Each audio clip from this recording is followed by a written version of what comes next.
서로 통하는 사람들, 사랑하는 사람들끼리 노무현과 부활과 그리고 상록수에 관해서 이야기해 보겠습니다. 2014년에 노무현의 부활이란 어떤 의미가 있을까요? 뭐 부활하니까 뭐 구원파 교주도 생각나고 그러는데, 글쎄요, 뭐 물리적으로 어떤 고인이 되신 분이 현세에 다시 태어날 수는 불가능할 것 같고요. 제가 보기에는 우리 5천만 국민들 가슴에 그 노 전 대통령이 늘 말씀하셨던 원칙과 상식, 또 깨어있는 시민들의 조직된 힘이 민주주의 최후의 보루라는 것, 그리고 또 사람 사는 세상을 만들고자 했던 그 뜻을 사랑하는 대한민국 국민들이 일상생활 속에서 자주 떠올리고, 또 사는 동안에 그런 세상을 만들기 위해서 투표도 좀 잘해야 되겠고, 또 일상생활하면서 우리가 세월호에서 겪었던 돈과 이윤을 위해서라면 사람의 생명과 가치, 이 모든 것들을 뒷전으로 만들어버린 이런 좀 천박하고 천민스러운 자본주의를 조금 반성하는 계기로 국민들께서 삼는다면 각자 5천만의 삶에서 나타난 노무현 정신의 부활이 아니겠는가. 저는 그게 올해뿐만 아니라 앞으로 두고두고 저희가 살아있는 동안에 노무현 대통령으로 나타났던 그 정신, 그것이 부활이라고 저는 생각을 합니다. 저는 2009년 5월 23일부터 지금까지 한 5년의 시간이 불과 몇 달, 불과 몇 주 정도로 이렇게 빠르게 흘러가 버린 것 같아요.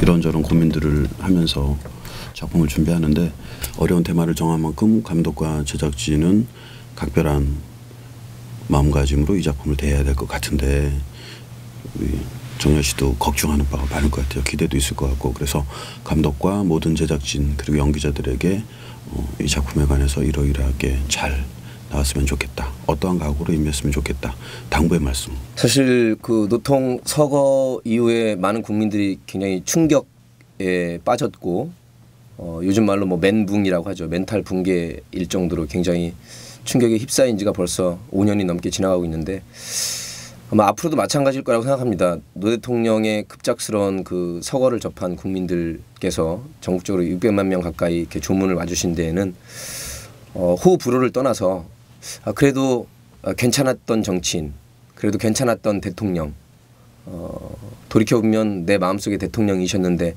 너무 안 됐다 하는, 그게 인간적으로 가장 기본적인 그 연민의 감정이었던 것 같아요. 그건 인간적인 거라서 우리가 당연히 사는 동안에 잊어서는 안 되겠고요. 우리 제작진이나 저희가 이게 영화로 나갔을 때 국민들께서도 우리 동시대인 중에 그런 불행한 죽음이 있었고, 그건 단순한 한 사람의 자연인의 죽음이 아니라 정치적으로 여러 가지 의미가 있고, 무도한 부당한 권력이 한 개혁에 혹은 반대파로 상징되는 그 권력을 어떻게 끝까지 그렇게 죽음으로까지 몰아서 정치적인 상황을 타게 하려고 했었는지.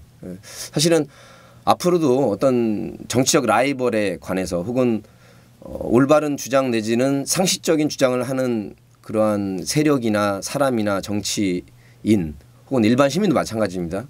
그런 것들이 부당한 권력에서 어떻게 죽음까지는 아니더라도 뭐 영어의 몸이 되기도 하고 감옥에 가기도 하고 벌금을 맞기도 하고 이런 법적인 명분으로 이렇게 목을 죄거든요. 이거는 옳지 않다. 그래서 우리 제작진께서 힘드시겠지만 역사의 길이 남을 다큐멘터리 작품을 노무현 대통령과 또 노무현 대통령의 그 정신을 생각하는 우리 국민들께 역사에 바친다는 그런 사명감 내지는 소명의식을 갖고 최대한 있는 그대로의 팩트와 사실을 담아서 국민들이 판단할 수 있도록, 그것이 뭐 자결이든 또 타살이든 어쨌거나 무도한 부당한 권력에 의해서 토끼몰이로 비유됐던 식으로 그렇게 한 개인과 그 세력을 이렇게 올가졌던 우리의 불행한 역사라는 사실을 저희가 카메라에 담아내는 거니까 우리 제작진들께서도 한편으로 그러한 숙명의식 또 사명감으로 잘 만들어주길 바라고, 저도 이 작품이 잘 돼서 다시는 이런 불행한 일이 있어서는 안 되겠다는 그런 생각을 해봅니다.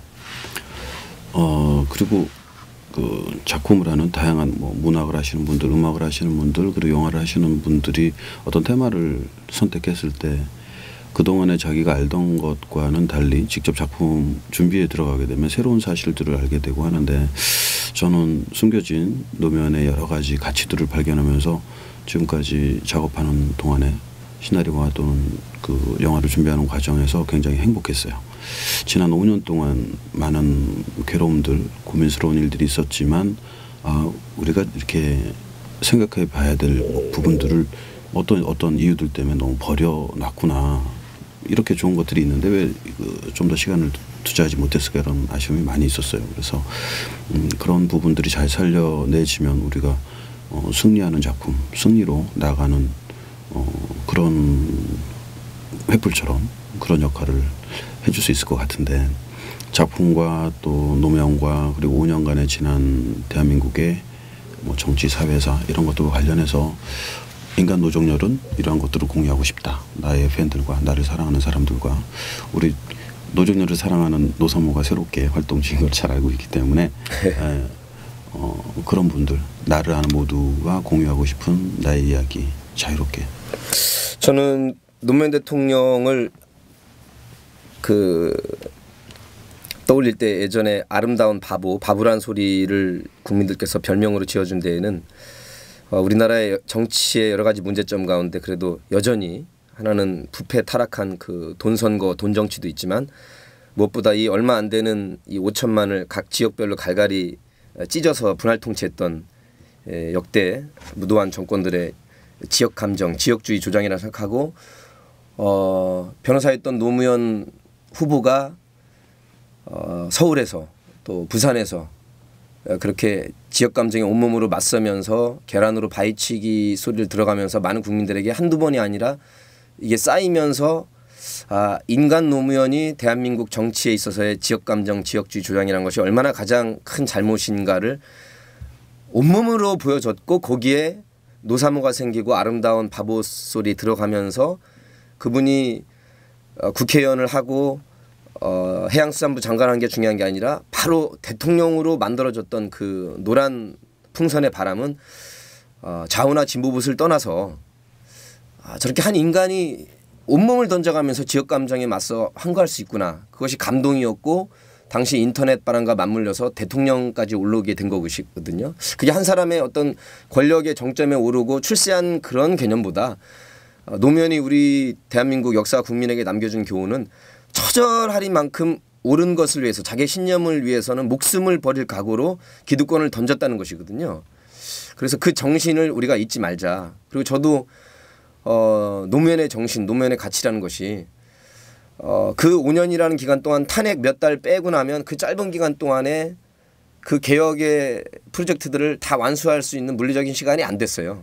저는 개인적으로 참여정부 5년 동안 더 개혁의 속도와 강도를 더 세게 더 빨리 하라고 주문했던 개그맨 중에 한 사람이지만, 이해는 합니다만 아쉽습니다. 많이 안타깝고, 더 개혁의 속도와 강도를 더 높였어야 그나마 다는 못 이뤘더라도 경제 민주화를 조금 더 한 단계 높였을 텐데, 노무현 시대에는 권위주의를 내려놓고 지역 감정을 조금이나마 없애고, 또 일부 나쁜 언론들이 나쁘다는 걸 국민들에게 자각시킨 이런 3대 업적, 제가 보기에는 권위주의를 타파하고 지역 감정을 조금 누그러뜨리고, 혹은 지역 감정이 얼마나 나쁜 것인가를 국민들에게 또 함께 생각하게 하는 계기를 만들어 주시고, 그리고 주류 기득권 언론 중에서 정말 해서는 안 된 나쁜 언론 현상이 있었다는 거를 그 국민들에게 각성시킨, 그 정도의 업적만으로도 참여정부가 시대적 소임을 다했다고 보거든요. 다음에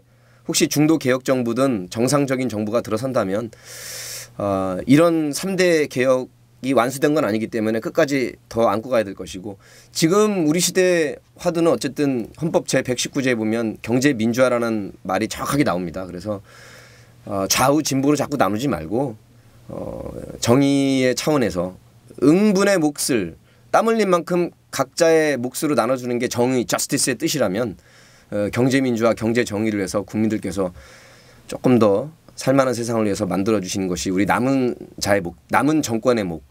사실은 보수 정권이라도 자기들이 대선에서 경제민주화, 복지, 일자리 창출이라는 3대 과제를 제시했을 정도이기 때문에 이거는 국민들에게 공약을 파기하고 말고의 문제가 아니라 정말 시대적인 사명감이고 우리 헌법 정신이거든요.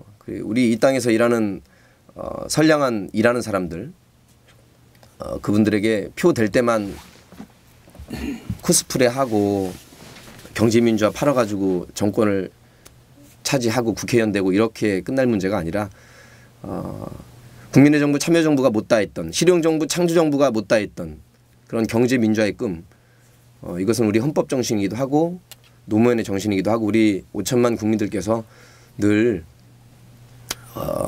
세월호에서 나타난 이 천박한 자본주의, 천민자본주의에서 벗어나서 정말로 올바른 자본주의가 있다면, 그리고 인간의 얼굴을 한 자본주의가 있다면, 혹은 자본주의 자체가 애초에 인간적인 얼굴이 없다면 조금 더 인간적인 얼굴을 하고 따뜻한 조금 더 정상적인 메커니즘으로 돌아갈 수 있는 또 다른 제3의 길로 우리가 만들어내는 것이 이 땅에 살아있는 자들의 몫인 것 같아요. 측은지심과 수호지심이 있었던 우리의 대통령과 정치인, 앞으로 어떤 정치인과 대통령이 나와도 완벽할 수 없거든요. 국민들이 정말로 아니라고 질타할 때는 고개 숙여서 겸손하게 숙일 줄 아는 대통령과 권력이 중요한 거거든요. 근데 일부 무도한 정권들은 자꾸 거짓말 치고 오해라고 그러고 속이고 뒤덮고 진실을 덮고 뭉개고, 이건 나쁜 것이거든요. 그래서 우리 국민들께서 노무현 정신을 다시 부활시키는 것은 잘못은 잘못대로 인정하면서 사과하고 사죄하고 숙이고 진실을 그대로 밝히면서 욕을 먹을 각오를 하는 그런 정치인과 대통령과 권력, 그게 국민의 권력이고 국민의 진실의 권력이거든요. 저희가 이 인터뷰를 편집해서 통으로 또 올려야 되지 않을까, 네. 진지한 고민을 또 합니다. 어쨌든 우리 상업 영화의 기본적인 목표는 재미있는 영화. 네. 그래서 더 많은 관객들이 우리의 이야기를 함께 나눌 수 있도록 값진 테마일수록 더 많은 분들이 공유하기 위해서는 첫 번째 재밌는 영화, 두 번째도 재밌는 영화. 네.